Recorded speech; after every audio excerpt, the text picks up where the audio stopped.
Géopolitique africaine. Les Africains ont le droit de savoir. La lutte contre le terrorisme que chantent les médias occidentaux nuit et jour sur les chaînes de télévision nous laisse comprendre que c'est un jeu, juste un prétexte avancé par la France pour envahir progressivement les pays africains afin de procéder à une recolonisation de l'Afrique que les panafricanistes combattent en ce moment. Quand il s'agit de prendre des décisions importantes concernant l'Afrique au sein des grandes organisations comme l'ONU ou soit l'Union européenne, la France se positionne toujours au premier rang en défenseur des Africains. Et cependant, ces dictateurs d'Afrique l'applaudissent sans se soucier au mécontentement de leur peuple vis-à-vis de leurs irresponsabilités. Il va sans savoir, la semaine passée, le gouvernement français a nommé un nouveau commandant en chef des forces du Barkhane au Sahel.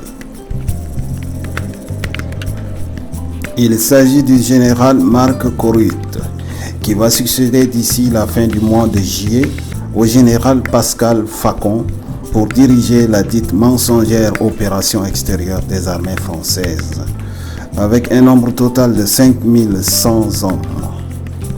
Nommé pour un mandat d'1 an, sans le consensus des pays membres du G5 Sahel, le futur commandant de Barkhane devra, dès son arrivée, tout mettre en œuvre pour atteindre les objectifs qui seront fixés fin juin par les chefs d'État du dit G5 Sahel, à savoir le Niger, le Tchad, la Mauritanie, le Burkina Faso et le Mali. Et ainsi, le président français Emmanuel Macron lors d'un sommet prochain à Nouakchott sur la lutte anti-djihadiste. À savoir, un constat, tous les foyers de tension observés en Afrique, on y rencontre les forces françaises sous divers prétextes et motivations. Eh bien, s'il y a un leader qui a compris l'intention de la France en Afrique, particulièrement au Sahel et en Libye, c'est le président turc Erdogan. La nouvelle France sous Macron, après la France-Afrique, entend mettre en marche son tout nouveau plan ou processus de recolonisation de l'Afrique. En Afrique de l'Ouest, son plan semble prendre des ailes. D'ailleurs, toutes les dispositions de domination et d'acceptation sont favorisées par le président pion Alassane Ouattara. Ouattara a tout mis en œuvre pour semer de la confusion autour de la monnaie CFA et l'éco, malgré que les pays membres de la CEDEAO semblent comprendre le jeu français. C'est pourquoi, dernièrement, le président nigérian Mamadou Buhari, dans l'une de ses communications, menace la CEDEAO de dislocation si la monnaie éco arrivait à s'arrimer à parité fixe avec la monnaie euro. La France doit comprendre qu'elle ne pourra plus et jamais bénéficier des mêmes privilèges qu'elle avait à l'époque coloniale, où elle faisait signer des contrats à son avantage par nos leaders corrompus, sans toutefois obtenir le consentement de la population africaine. Et dans ce 21e siècle, la tâche sera difficile, voire impossible pour la France, de contrôler l'Afrique via sa jeunesse. Elle fera face dorénavant à une jeunesse africaine bien formée et bien informée sur les actualités politiques régionales et internationales. Cette jeunesse est déjà bien engagée à changer l'Afrique, quel qu'en soit le prix à payer, et faire d'elle une Afrique où il fait beau à vivre, conformément aux aspirations des populations africaines.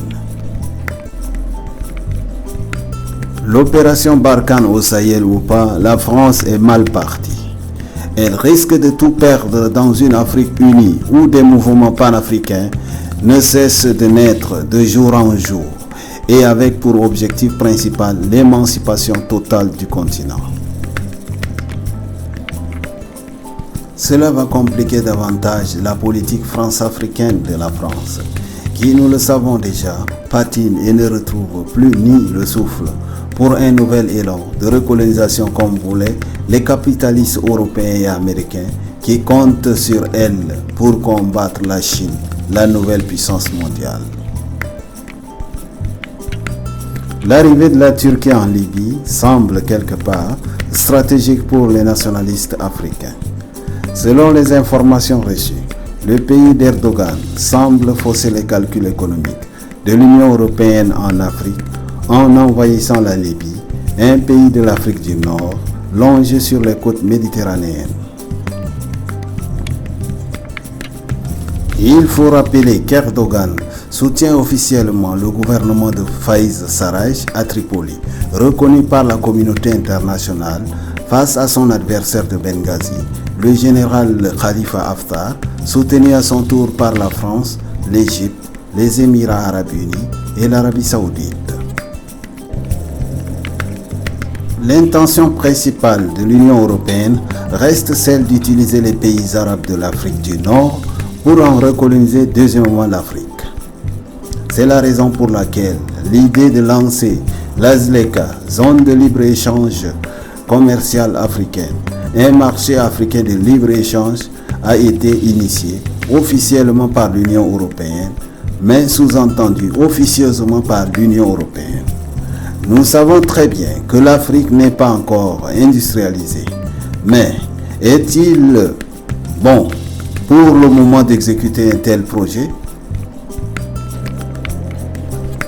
Pour l'intérêt de qui? Est-il vraiment urgent ou encore intelligible pour l'Afrique d'ouvrir le marché africain? La réponse est bel et bien ailleurs. C'est bel et bien pour l'intérêt de l'Union européenne. Selon nos enquêtes, les pays de l'Union européenne ont installé plus de 1000 usines modernes de tous les calibres au nord de l'Afrique. Cela s'est fait avec la complicité de quelques chefs d'États arabes au nord de l'Afrique, que nous nous réservons pour le moment de citer les noms. Plus la guerre en Libye perdure, plus la géopolitique de l'Afrique n'avantagera pas l'Union européenne, car elle perdra son influence en Afrique, à l'échelle régionale, tout comme à l'international. Vivement à la prochaine. Charlie Logon Media.